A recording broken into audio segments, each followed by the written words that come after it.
5 of those menu sets. We, by all means, encourage them to look at some of those others and start implementing those as well, because they're all very important for the patient care outcomes. And that's also in conjunction or to the other work that AFMC does relative to our QIO world. And now that we've just recently gotten our 10th scope of work requirement, there is a great deal of interaction between the Regional Extension Center activities and the Quality Improvement Organization activities, because they both relate to meaningful use at the end of the day. And so one gets you right to the point where you push the button, and the other one takes over after the button gets pushed, as the case may be. But I think it's wanted to make sure that people understood that there are a lot of different programs that are out there that may seem to overlap a little bit, but at the end of the day, they really come together to help the provider achieve the meaningful use criteria so that they are ultimately eligible for the maximum amount of incentive dollars.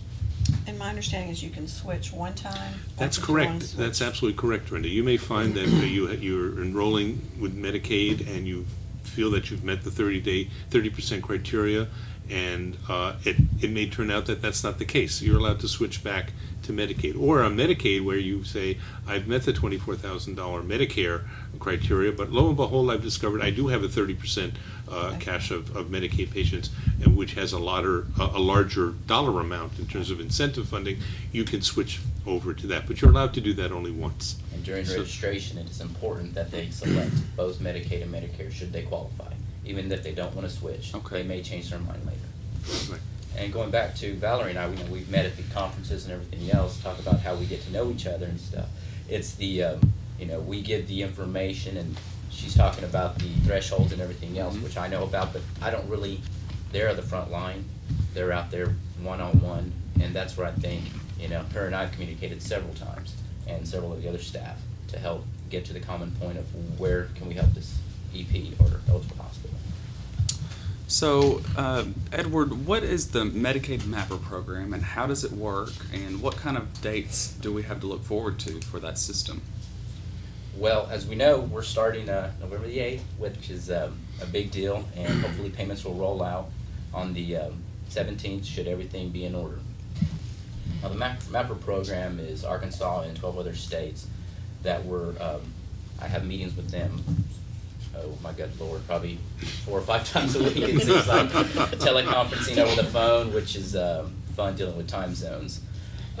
So basically what the Mapper is, it's for everyone to have a common knowledge of what is going on with the electronic health records. And each state, what we're doing is like we have the big umbrella of the Mapper, and then each state is putting in input, and we make decisions on how we're going to proceed in with just basic healthcare provider incentives. What does a provider have to do? I'm sorry, was that? No, Go ahead, Brenda. Basically, Mapper is a software package that She's we what it use to produce the checks, to get them eligible, and so they can go through. And we do have classes. Sorry, and I think Edward has that schedule where we are actually doing Mapper training that actually shows the providers how to use the software. So is it fairly intuitive? I mean, is it a step-by-step piece that the system walks you through the various steps of what you have to do? Is that how that works? Yes, I was fortunate enough to attend a Mapper workshop yesterday in lovely Hope, Arkansas with Billy Clinton. And it was very informative. They had eligible professionals in the morning and then some providers from the hospitals in the afternoon. And it is a step-by-step. They show you on a screen of what to expect when you click here, do this, do that. Very informative that HP put on. And they also have one, the next one will be in Jonesboro on the 22nd of this month. Then the 26th and 27th, it'll be in Little Rock. And then the last one will be in Springdale, so that'll be the last-ditch effort. We expect a large population coming to the Little Rock ones.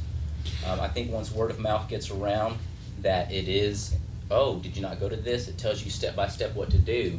And people are thinking, well, I have a computer. I can learn it. However, they're going to go step-by-step, take questions, answer everything you need to know on how to get registered. That registration material is available on your website, is Yes, that it correct? is. Which Yes, it is? The website is www.dcc.gov. www.medicaid.state.arkansas.us. And I It's Googled also- it on Yahoo, and you can just put Arkansas Medicaid, and it'll take you there. It's also on the HIT Arkansas website as well. Go ahead. Nathan. Great. Well, back to you, Mr. Scott. In reference to the health information exchange, what do those providers that are on the fence about electronic health record conversion, what do they need to know about the process from registration through meaningful use through participation in the HIE? If you had a message to tell those providers that are on the fence, what would you say?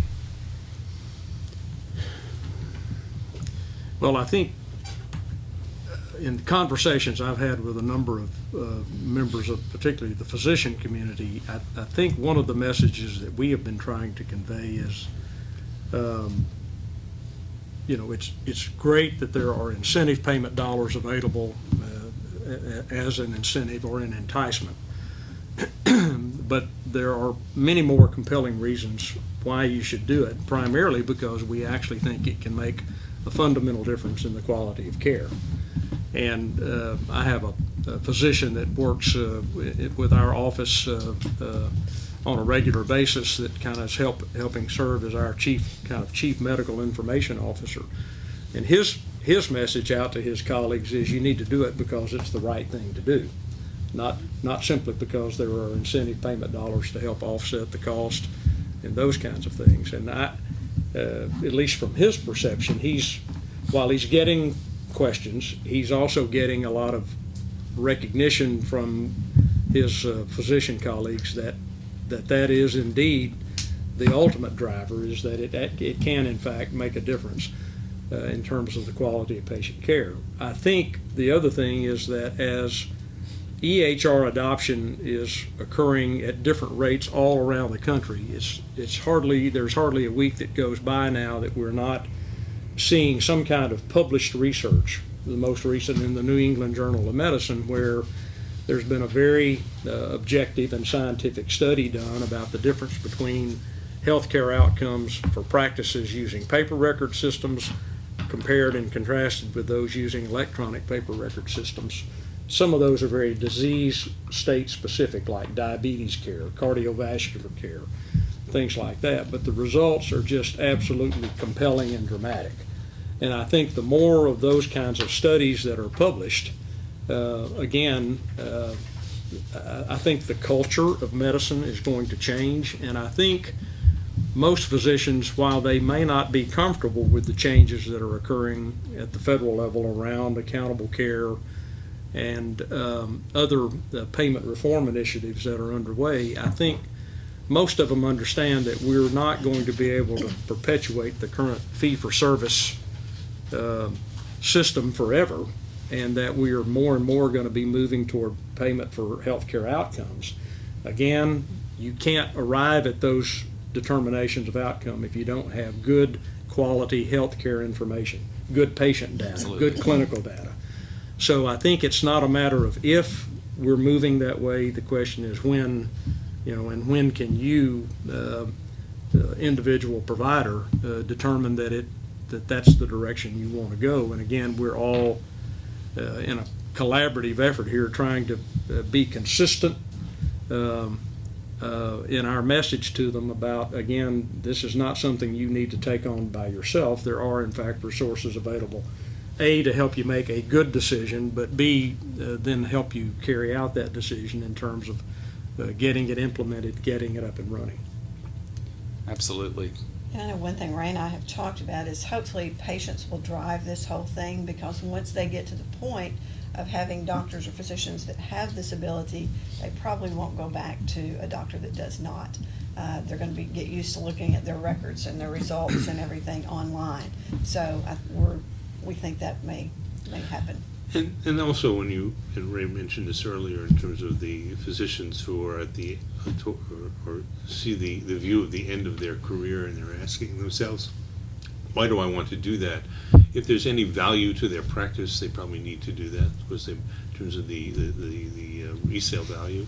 And if they expect to bring in a younger physician into their practice, if they don't have the capability to do that, it will not be nearly as attractive as if they did have that. And that's not that's all very well and good, but at the end of the day, as Ray and others at the table have said, this is really about improving the quality of care, of beginning to bend the cost curve, of being able to provide services in a much more efficient and logical manner, and to get the information to where it needs to be so that it's not duplicated or wasted.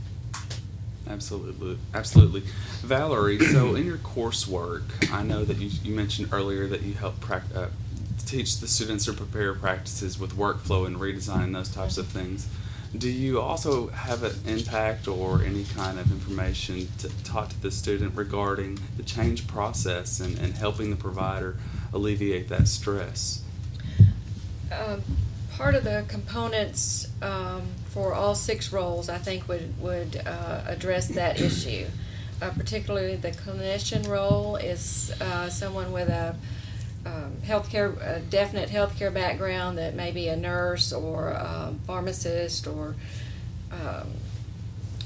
X-ray, lab, anybody with that clinical background that can talk with another clinician or the provider, more on that same level. They can talk the talk, they know perhaps how the provider works and what they need to say to alleviate concern or help them make a decision about which product to use and how to go about it. Absolutely. Ansel and Valerie, any additional comments on those providers sitting on the fence and helping them through that? In all honesty, and that it is going to be, I'll just be candid, it's going to be painful, starting out. That whether it be financially or really change the workflow. And I think one of the other fears I think they think, and even talking to my family doctor, is really seeing less patients. It's just going to slow me down. It's just but what other physicians have found that have implemented and got beyond the hump, if you will.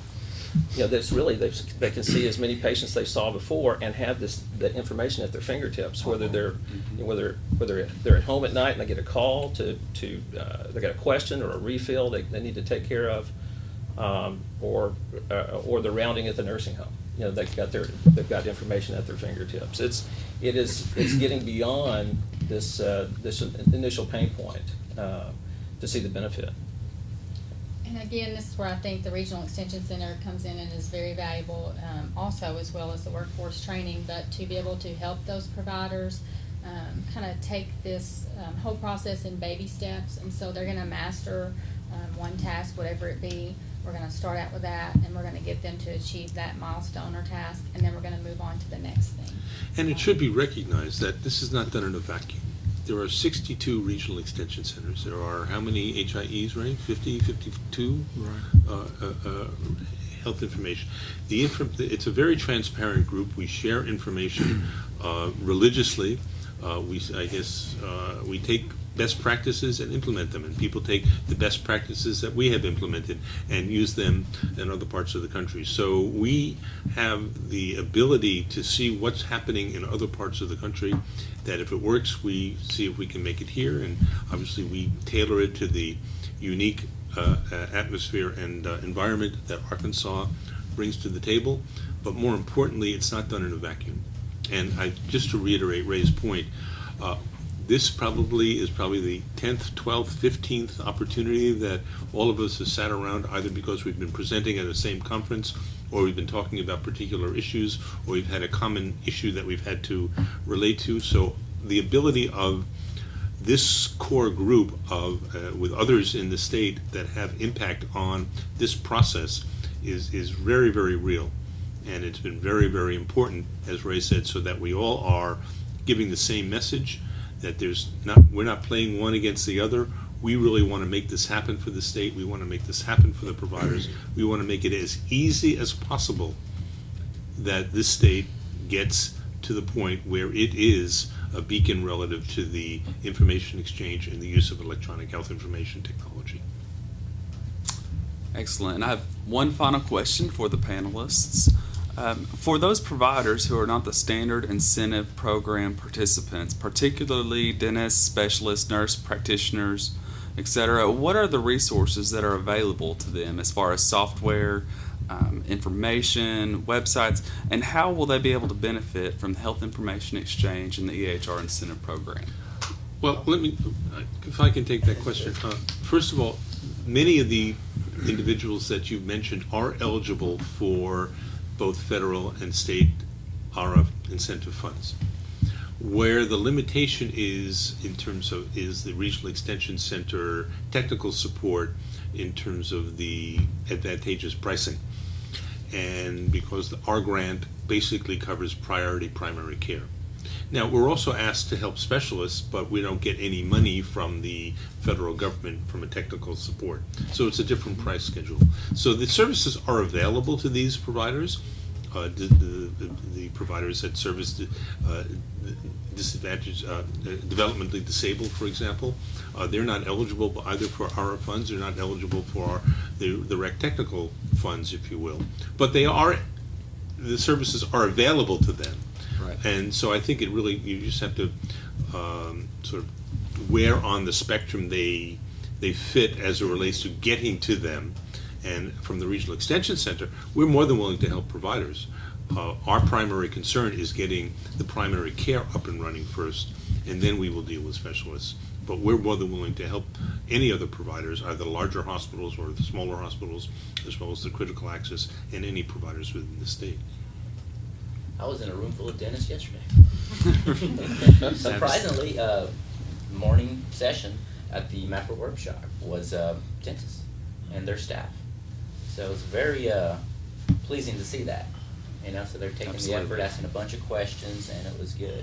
And also I wanted to note that the Arkansas Incentive Payment Team, AIPT, which is HP Enterprises, they start their Q&A, their helpline, Monday, the 19th.